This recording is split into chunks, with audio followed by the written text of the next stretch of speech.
I think that's a very good question.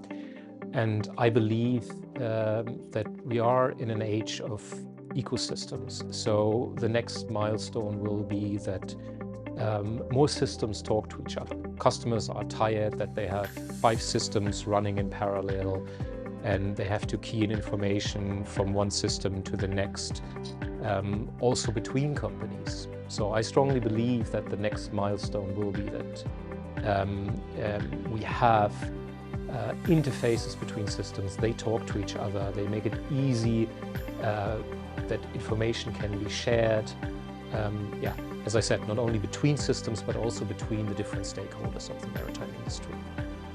There's an element of cultural change included in that. And we all know that change management is probably one of the most difficult disciplines in a corporate context.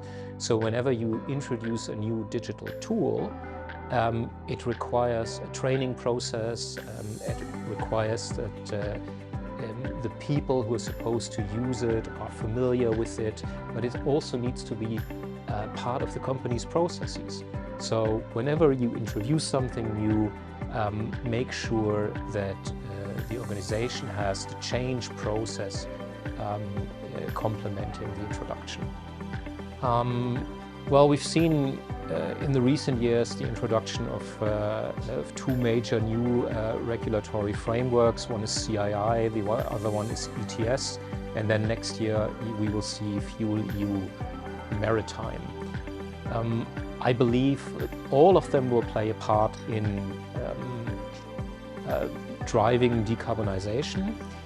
I think the biggest impact will be FuelEU Maritime, because the other 2 schemes are basically just taxes or levies that you put on top of the fuel, or in terms of CII, that might have a little bit impact on how you operate ships. But the real driver will be FuelEU Maritime, because that really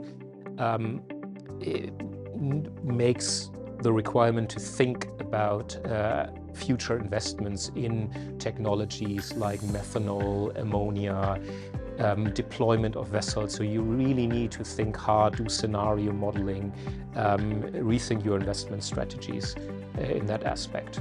So I think all will have an impact. FuelEU Maritime will have the strongest impact. I think it's a really, really good conference. I'm really impressed with the participation. It's top-notch.